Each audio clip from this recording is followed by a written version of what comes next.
तो 1 minute silence में बैठे अपने मन से पूछें, आज से कौन सी बात करनी है। और मन इमिडिएटली ऐसे आंसर देगा, आज से ये करना है। गुण देखना हमें पता है, निंदा नहीं करना, खुश रहना, दुखी नहीं होना, नाराज नहीं होना, सबको एक्सेप्ट करना हमें पता है, इम्प्लीमेंट भी करना है।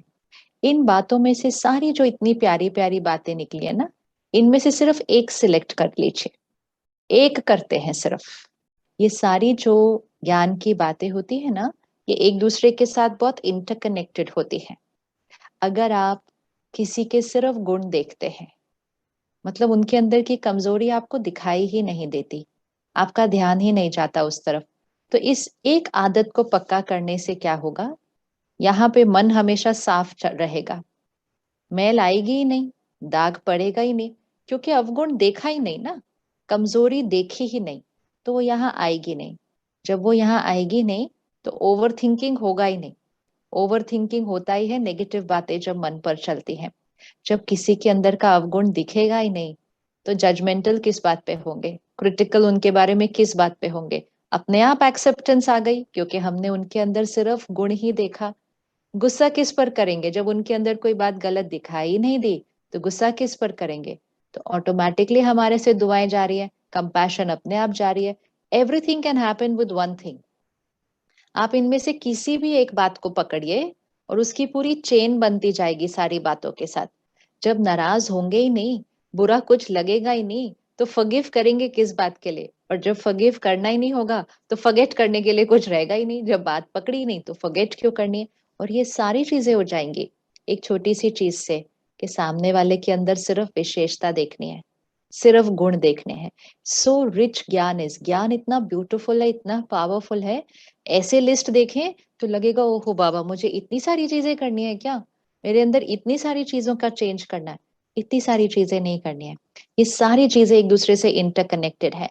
आप इसमें से कोई भी एक उठाइए, which ever you find easiest, आपके अंदर बाकी चीजें अपने आप आने लगेंगी, क्योंकि ये एक दूसरे से इंटरकनेक्टेड है। इनको ऐसे देखकर ऐसे नहीं सोचना इतनी सारी चीजें करनी है, इनमें से एक चीज करनी है। इवन अगर हम ये सिंपल चीज लें कि अवगुण नहीं देखना, गुण देखना है।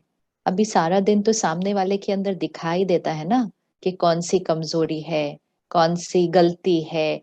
और ये सिर्फ अपने काम के क्षेत्र पे नहीं, घर में भी तो दिखाई देता है, बच्चों के अंदर भी तो दिखाई देता है, ये बात ठीक नहीं है, ये बात ठीक नहीं है।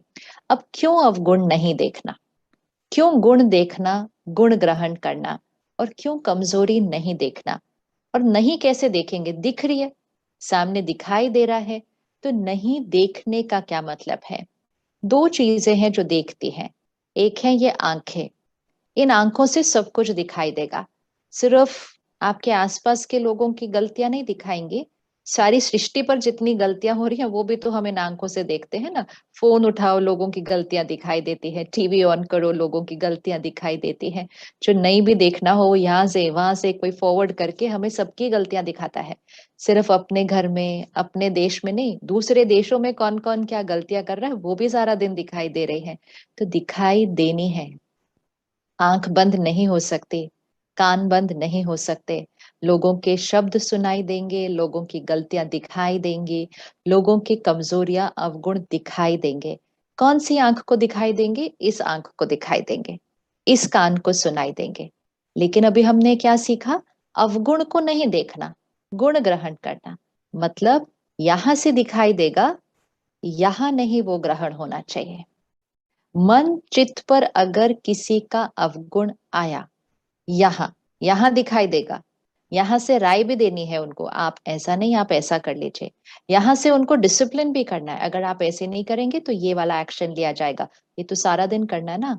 अगर हम किसी रोल में हैं, हम उसके लिए जिम्मेवार हैं, और कुछ नहीं तो अपने बच्चे की अपब्रिंगिंग के लिए जिम्मेवार हैं। अगर आपने उसको बोला ही नहीं कि उसके अंदर जो गलती है उसको कैसे चेंज करना है, तो पेरेंटिंग में प्रॉब्लम आ जाएगी। लेकिन फिर भी क्यों कहा कि अवगुण नहीं देखना, उसको यहां नहीं रखना है। अब इसकी प्रैक्टिस करते हैं। कोई एक पर्सन को चूज कर लीजिए अपनी लाइफ में, और उसकी एक गलती जो आपको पता है उसके अंदर वो गलती है, वो कमजोरी है, वो अवगुण है। वन पर्सन वन हैबिट, इतना ही चूज करना है अभी। एक व्यक्ति, उसकी एक आदत। ज्यादा टाइम नहीं लगता वैसे दूसरों की सिलेक्ट करने में, अपनी चूज करने में फिर भी थोड़ा टाइम लग जाए। दूसरों की तो फ्रेश है ना हमारे माइंड पे, क्योंकि रोज दिखाई देती है, बहुत जल्दी याद आ जाती है। बहुतों की नहीं देखनी, एक एक की एक आदत सिलेक्ट हो गई।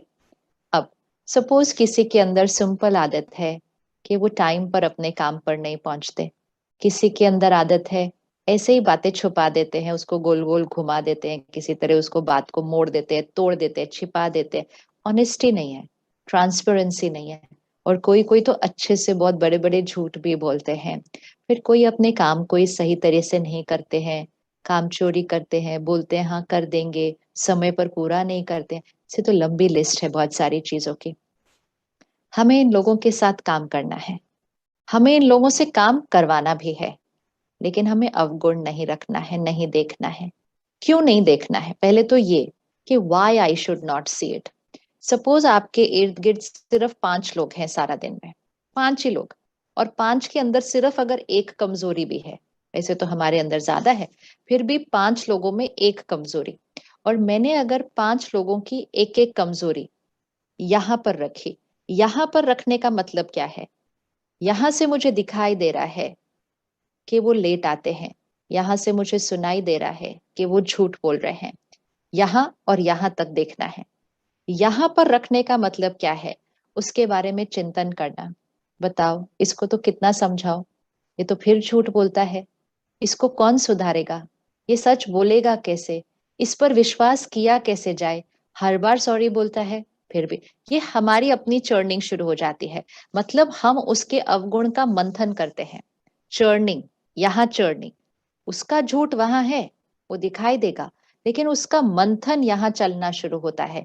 वी स्टार्ट टॉकिंग इनसाइड, हम अपने मन के अंदर उसके उस अवगुण के बारे में बात करना शुरू करते हैं। तो अब वो जो कमजोरी है वो यहाँ और यहाँ नहीं, वो यहाँ बैठनी शुरू हुई है। This is the risky part. यहाँ और यहाँ से देखेंगे ना, कोई प्रॉब्लम नहीं आने वाली है, वो तो दिखेगा ही, दिखेगा ही। लेकिन प्रॉब्लम तब आती है जब यहाँ आती है। मतलब मैंने उसका चर्निंग करना शुरू किया तो वो यहाँ पे दाग लगता है। अब एक दिन में मुझे 5 लोग मिले, 5 में एक कमजोरी देखी, तो मैंने 5 कमजोरियों का यहाँ पे चिंतन किया। एक बार मैंने 5 कमजोरियों का एक दिन के अंदर अगर चिंतन कर लिया, तो मैंने आत्मा की शक्ति को घटा दिया। Because I am churning on negativity, negative churning चल रही है। अगर आप किसी की विशेषता का चिंतन करें तो आपके कितने थॉट्स चलते हैं, ये भी चेक करना है। अगर आप किसी की अच्छाई का चिंतन करें, ये बहुत अच्छे से काम करते हैं, एक लाइन, दूसरी लाइन ज्यादा से ज्यादा, ये हमेशा ही अच्छे से काम करते हैं, बस उसके बाद माइंड बोलना बंद कर देता है। अगर आप किसी की विशेषता का चिंतन करेंगे, एक दो लाइन से ज्यादा नहीं निकल के आने वाला है यहाँ पे कुछ भी, उसके बाद फुल स्टॉप हो जाएगा, विच इज गुड, ज्यादा नहीं सोचना है। लेकिन अगर आप उसकी कमजोरी का चिंतन करेंगे, फिर आप देखिए कितनी थॉट्स क्रिएट होती है। तो 2 में नहीं फुल स्टॉप होता माइंड का, तो 5, 10, 20, कभी कभी तो रात को नींद ही नहीं आती, उनकी गलतियों का ही चिंतन चल रहा है, उसने मुझे ऐसा बोल दिया, उसने मुझे ऐसा कर दिया। This is over thinking. तो जिसको जिसको भी ओवर थिंकिंग खत्म करना है, उसको ये देखना होगा कि ओवर थिंकिंग होती कब है, होती क्यों है। क्योंकि हम कमजोरी का चिंतन करते हैं, तो माइंड उसमें बहुत सिंपल चीज है ना। अगर हमें कोई कहे कि स्प्राउट्स खा लो, हम कहेंगे हाँ थोड़ा सा देना, थोड़ा सा, कहेगा हेल्दी है अच्छे से खा लो, नहीं नहीं बस मुझे थोड़ा सा देना। लेकिन फिर सामने कोई चिप्स का पैकेट लाके रख दे, कोई चाट पापड़ी लाके रख दे, उसको नहीं बोलते ऐसा थोड़ा सा देना, ऐसे नहीं बोलते हैं। पूरी प्लेट खाने के बाद बोलता है और आप खाएंगे? नहीं वैसे तो पेट भर गया है, लेकिन टेस्टी बहुत है, तो टेस्ट के लिए हम थोड़ा सा और खा सकते हैं। It is simple. हेल्दी चीज कम खाते हैं, अनहेल्दी चीज टेस्ट की वजह से ज्यादा खाते हैं। विशेषता मन सोचेगा, एक दो थॉट सोचेगा, बोलेगा हाँ बस ना है विशेषता उसके अंदर। कमजोरी सोचेगा तो बोलता ही जाएगा अंदर, बोलता ही जाएगा। This is over thinking, this is over thinking. तो ओवर थिंकिंग कभी भी अच्छी बात की हो ही नहीं सकती है, हो ही नहीं सकते। Over thinking means it is a negative thought. अब एक बार इतना सारा सोच लिया, तो यहाँ क्रिएट होके यहाँ आ गया। अब कोई ना कोई मिलेगा, किसी ने उसका सिर्फ नाम भी ले लिया अगर, तो हमारे अंदर यहाँ जो सारा भरा हुआ था वो यहाँ से भी निकल के आता है। तो ओवर थिंकिंग मल्टीप्लाई हो जाएगी, क्योंकि वो सिर्फ अब यहाँ नहीं रहेगी, वो हमारे शब्दों में भी आएगी। हम बोलते बोलते हम अपनी भावना भी उसमें थोड़ा सा ऐड कर देंगे। है ही ऐसा, कितना भी समझाओ ये नहीं सुधरने वाला, पूरा डिपार्टमेंट ही इसकी वजह से खराब हुआ है, क्योंकि तो we will add our own. थोड़ा सा मतलब किसी को खिलाना है तो ऊपर से मैं भी थोड़ा नमक डालू, थोड़ा चाट मसाला, अपने आप होता है वो, हम इंटेंशनली नहीं करते हैं। क्योंकि जब भी हम किसी को कोई बात सुनाएंगे, सपोज वही ज्ञान की पॉइंट डॉक्टर मोहित ने सुनाई, वो ही ज्ञान की पॉइंट अभी मैं आपके साथ शेयर कर रही हूँ, लेकिन बताने के तरीके में थोड़ा सा डिफरेंस ही आएगा। क्यों डिफरेंस आएगा? सुनाने वाले की भाव और भावना। इसी तरह कोई भी बात आप सुनेंगे, किसी से भी सुनेंगे या किसी को भी सुनाएंगे, भाव और भावना ऐड होती जाती है। वो बात एज इट इज नहीं जाती है, वो भाव और भावना के साथ ऐड होकर जाती है। वो दूसरे के माइंड पर भी हम वो गंध रख देते हैं। और जैसे ही हमने यहाँ की थॉट को यहाँ में लेकर आया, तो यहाँ पर रिकॉर्डिंग और हो गई। जैसे आप गुस्सा सिर्फ मन में करें, शक्ति इतनी सी घटेगी। आप गुस्सा शब्दों में करें, आत्मा की शक्ति और घटेगी। आप गुस्सा बिहेवियर में करें, आत्मा की शक्ति और घटेगी। तो वो नेगेटिविटी कौन से लेवल पे थी? थॉट के लेवल पे थी, वर्ड के लेवल पे थी, या बिहेवियर के लेवल पे थी? लेकिन जब थॉट में इतना क्रिएट होता है ना, तो वो शब्दों में आ ही जाता है। और जैसे शब्दों में आया, तो हमारे ऊपर दाग और लगा दाग, ये हमें याद रखना है। और फिर अगर मेरा उनके प्रति व्यवहार थोड़ा सा बदल गया, मेरा उनसे बात करने का तरीका थोड़ा सा बदल गया, तो दाग और लगा। और जितनी बार ये दाग लगा, आत्मा की शक्ति घटी। और ये हम सिर्फ एक व्यक्ति की एक कमजोरी की बात कर रहे हैं। अब एक सेकंड सिर्फ सोचना, गलती उनकी, कमजोरी उनकी, प्रॉब्लम उनकी, नुकसान किसका हुआ? नुकसान किसका हुआ? मेरी शक्ति घटी, मेरी शक्ति घटी, मेरे संस्कार दूषित हुए। और अब मेरी अगर शक्ति घटी, तो उसका मुझसे मुझे क्या नुकसान होता है? ओवर थिंकिंग बढ़ जाता है, फिर स्ट्रेस बढ़ जाता है। स्ट्रेस क्यों? आत्मा की शक्ति घटी। गुस्सा क्यों? आत्मा की शक्ति घटी। इरिटेशन क्यों? दूसरों की सफलता देखकर बुरा क्यों लगता है? जेलिसी क्यों? आत्मा की शक्ति घटी। ये हमारा स्वभाव नहीं है, ये हमारा संस्कार नहीं है। ये जिन भी चीजों को आज हमने नॉर्मल बोला हुआ है, ये हमारी नेचर नहीं है, लेकिन ये एक कमजोर आत्मा की मैनिफेस्टेशन है। अगर आज हम अपनी शक्ति को बढ़ा दें, ये सारी बीमारियां ऐसे खत्म हो जाएंगी, ऐसे। That is why the immunity system of the soul, हमारी शक्ति को बढ़ाना है। ये जो हम कहते हैं ना, पता नहीं आजकल मुझे गुस्सा ज्यादा आता है, पहले नहीं आता था, शक्ति कम हुई है। आज मुझे डर ज्यादा लगता है, पहले नहीं लगता था, शक्ति कम हुई है। मन मेरा सोचना बंद ही नहीं करता, पहले तो ऐसा नहीं था, शक्ति कम हुई है। और शक्ति कम क्यों हुई? ये इसकी कमजोरी, उसके अवगुण, उसके, यहाँ पे कितने दाग हैं, टॉक्सिक डाइट कंज्यूम की है। और फिर जब से हमारे पास फोन और टीवी और इंटरनेट आ गया, तो हम दुनिया की कमजोरियां कंज्यूम करते हैं, दुनिया के आसपास की, अपने लोगों की नहीं। तो स्ट्रेट इफेक्ट आया हमारे ऊपर, सोल पावर पर स्ट्रेट इफेक्ट आया है इस बात का। अब आज से इसकी थोड़ी सी प्रैक्टिस करना शुरू करेंगे, उन्हीं के साथ काम करना है, उन्हीं की पालना करनी है, उन्हीं बच्चों को पालना है। लेकिन यहां से दिखेगी गलती, यहाँ पे उसका चिंतन नहीं होना चाहिए। मतलब we are not going to think about the weakness, उसकी कमजोरी का चिंतन नहीं होना चाहिए। चिंतन करने से मेरी भी शक्ति घटती है, चिंतन करने से उनको भी वो वाइब्रेशन जाता है। अभी आप में से जो जो दो दो तीन तीन लोग इकट्ठे बैठे हैं एक फ्रेम में, आप अभी करके देख लीजिए, आपके साथ जो बैठे हैं, उनकी एक अवगुण को सिर्फ यहाँ लेकर आइए। उनको बताना नहीं अभी आपने कौन सा सोचा है, उनके एक अवगुण को यहाँ लेकर आइए और सिर्फ 4-5 थॉट्स क्रिएट कीजिए। ऐसे ही हैं, चेंज ही नहीं होते, कितना समझाओ, इतना सी आदत चेंज कर ले, हमारा घर स्वर्ग बन जाएगा, ऐसा 4-5 थॉट्स सिर्फ क्रिएट करो। अब एनर्जी है ना, ये यहाँ तक नहीं रहेगा, ये आपकी एनर्जी निकलकर उन तक जा रही है। उनको भी नहीं पता कि आपसे वो नेगेटिव वाइब्रेशन उनको आ रही है, लेकिन क्योंकि नेगेटिव जा रही है, उस आत्मा तक पहुंचेगी, उनकी भी शक्ति घटेगी, उनकी भी शक्ति घटेगी। तो जब हमारी शक्ति घटी वो सोचने से और बोलने से, तो उनकी भी शक्ति घटेगी। अब जब उनकी वो शक्ति घटेगी तो उनकी वो कमजोरी, उनकी वो आदत कोई घटेगी? वो तो बढ़ जाएगी, क्योंकि उनकी शक्ति तो घट गई। फिर हम महीने बाद बोलेंगे, पहले तो ये सिर्फ इतना सा झूठ बोलते हैं, अब तो ये और झूठ बोलने लग गए हैं। पहले तो ये इतना सा गुस्सा करते हैं, अब ये और गुस्सा कर गए। मतलब उनकी बीमारी बढ़ गई।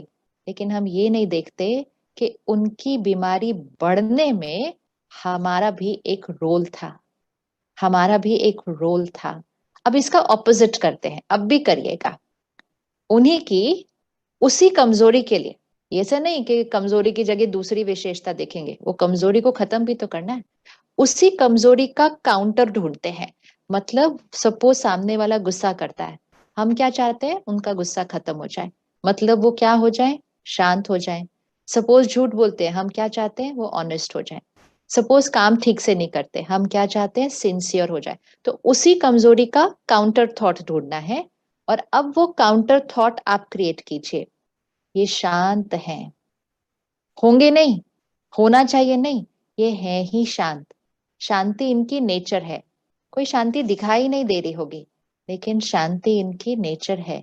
ये हमेशा सच बोलते हैं, ये सबको सुख देते हैं, ये अपना काम तो समय से पहले ही खत्म कर लेते हैं। अब ये हर एक थॉट झूठ है, ये पूरी झूठ है, इसमें से अभी कोई भी सच नहीं है बात। लेकिन जब हम ये चिंतन करना शुरू करेंगे, ये शांत हैं, ये बहुत स्थिर हैं, ये सबके साथ अच्छा व्यवहार करते हैं। वैसे ना 5 पॉजिटिव थॉट क्रिएट करने में बड़ी मेहनत लगती है, सोचना पड़ता है अभी नेक्स्ट कौन सा क्रिएट करे उनके लिए। नेगेटिव क्रिएट करना बहुत ईजी है, लेकिन जैसे ये 5 थॉट्स क्रिएट की, ये उन तक अभी पहुंचेंगे। यहां से नहीं बोलना पड़ता है, सिर्फ यहां से सोचना है।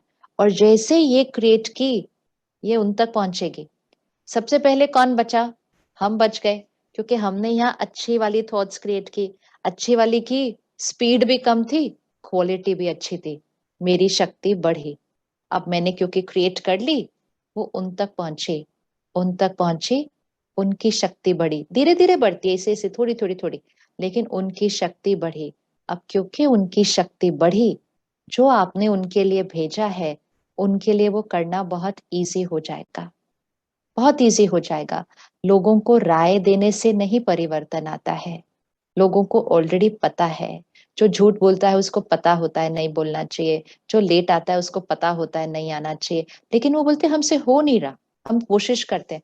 कई लोग तो हमें बोलते हैं, मैं तो अपनी घड़ी को भी आगे करके रखती हूँ कि मुझे टाइम पे पहुंचना है, उसके लिए मैं अपनी घड़ी को आगे करती हूँ, लेकिन पता नहीं कैसे क्या हो जाता है, मैं फिर से कैसे लेट हो जाती हूँ। इसको बोलते हैं अपनी आदतों के वश। और हम सब अपनी आदतों के वश है, तो इसमें कुछ भी रॉन्ग नहीं है। आदत मतलब ही उसके वश होना, उस संस्कार के वश होना। लेकिन अब हमें क्या करना है? उस आदत को धीरे धीरे चेंज करना है। लेकिन उसके लिए हमारे आसपास के लोगों का बहुत बड़ा रोल होता है। क्या होता है, किसी के अंदर एक आदत होती है ना, सब लोग उस आदत पर फोकस करते हैं। ये गुस्से वाला है, ये गुस्से वाला है, ये गुस्से वाला है। घर के लोग भी वही बात बोलते हैं, ऑफिस के लोग भी वही बात बोलते हैं, पड़ोस वाले लोग भी वही बात बोलते हैं, दोस्त। आप सोचो, इतनी एनर्जी देते हैं उस आत्मा को, ये गुस्से वाला है, गुस्से वाला है, गुस्से वाला है, गुस्से। देयर इज नो चांस, कोई चांस ही नहीं होता कि उनका गुस्सा ठीक हो जाए उसके बाद। क्योंकि इतनी एनर्जी एक दो लोगों से नहीं मिलती, सबसे मिलती है। क्योंकि हमारी कमजोरियां सबको दिखाई देती हैं। कुछ लोग बोलते हैं, मेरे अंदर 10 विशेषताएं हैं, कोई नहीं देखता है, मेरी ये एक कमजोरी ही सबको दिखाई देती है। टेस्ट आजकल वैसा है ना समाज का, उनको कमजोरी जल्दी दिखाई देती है। विशेषता तो है ही, उसके बारे में क्या बात करनी है। कमजोरी के बारे में सब बात करते हैं। एंड इसीलिए उनकी कमजोरी बढ़ती जाती है, बढ़ती जाती है। क्योंकि उनके आसपास 10 20 30 लोग उनकी कमजोरी का चिंतन करते, वर्णन करते। अगर उनकी कमजोरी के लिए सब लोग दुआ दें, ये शांत हैं, ये एक्यूरेट हैं, ये सिंसियर है, ये ऑनेस्ट है, आपको पता है ये मैजिक क्रिएट करता है, ये मैजिक क्रिएट करता है। और बहुत जल्दी, कुछ दिनों में, सामने वाले को अपने अंदर चेंज दिखाई देना शुरू करेगा। वो कहेगा मैंने तो कुछ किया नहीं, मेरा गुस्सा कैसे कम होता जा रहा है? क्योंकि सब लोगों की तरफ से उनको पॉजिटिव एनर्जी मिलती है। इसको बोलते हैं एनर्जी ऑफ ब्लेसिंग्स। दुआ मिल रही है। दुआ तो असंभव को भी संभव कर देती है ना। ये तो सिर्फ छोटी सी आदत है। दुआ तो असंभव को संभव कर देती है, प्रोवाइडेड हम सब उनको दुआएं दें। और दुआ देना मतलब दिखेगा कि झूठ बोल रहा है, यहां से डिसिप्लिन भी उसको करना है। असर्टिव होके उसको बोलना भी, अगर कल तुमने ऐसा किया ना तो तुम्हारे साथ ये एक्शन लिया जाएगा, यहां से बोलना है। और यहां से ये पावरफुल सोल है, ये ऑनेस्ट है, ये एक्यूरेट है। तो यहाँ और यहाँ थोड़ा डिफरेंट चलने वाला है, डिफरेंट चलने वाला है। और इसको करते करते सबसे पहली प्रोटेक्शन जिसकी होने वाली है वो है अपनी। अब अपने आप परमात्मा को देखो, परमात्मा हम सबको देख रहे हैं, हम सबकी गलतियां दिखाई दे रही हैं। अगर परमात्मा 800 करोड़ लोगों की गलतियां देख ले तो परमात्मा तो परमात्मा ही नहीं रहेगा, क्योंकि इतना दूषित हो जाएगा, इतना दूषित हो जाएगा 800 करोड़ की गलतियां देखकर। लेकिन वो तो फिर भी परमात्मा है, वो फिर भी प्योर है, वो फिर भी प्यार का सागर है। क्यों? उसको गलतियां नहीं दिखाई दे रही हम सबके, वो फिर भी है। क्योंकि वो देखता है लेकिन चित्त पर नहीं रखता है। वो सिर्फ क्या कहते हैं, तुम मीठे बच्चे हो, तुम मेरे लाडले बच्चे हो, तुम तो प्यारे बच्चे हो, तुम तो शांत आत्मा हो। हम किसी एंगल से शांत नहीं होते, हम किसी एंगल से प्यारे और मीठे नहीं होते हैं। लेकिन वो सिर्फ वही सोचता है ना, वही बोलता है तुम मीठे बच्चे हो, प्यारे बच्चे हो। तो उससे क्या हो गया, एक तो वो खुद बच गया, नहीं तो अब तक कितना मैला हो गया होता हम सबकी गलतियां देख देख के। खुद बच गया और हमको चेंज करना शुरू कर दिया, हमें चेंज करना शुरू कर दिया। किस तरह से? सिर्फ वो वाइब्रेशन देकर कि तुम प्यारे बच्चे हो, तुम मीठे हो, तुम शक्तिशाली हो, तुम ये हो, तुम। This is the way to change people, this is the way to change people. कि भगवान हमें कैसे बदलते हैं, उसी तरह हमारे पास भी सेम क्षमता है कि हम दूसरों को भी बदल सकते हैं। दो ही ऑप्शन होते हैं, या तो हम दूसरे को बदल सकते हैं, या दूसरे की कमजोरी देखकर हम कमजोर हो सकते हैं। ऑप्शन है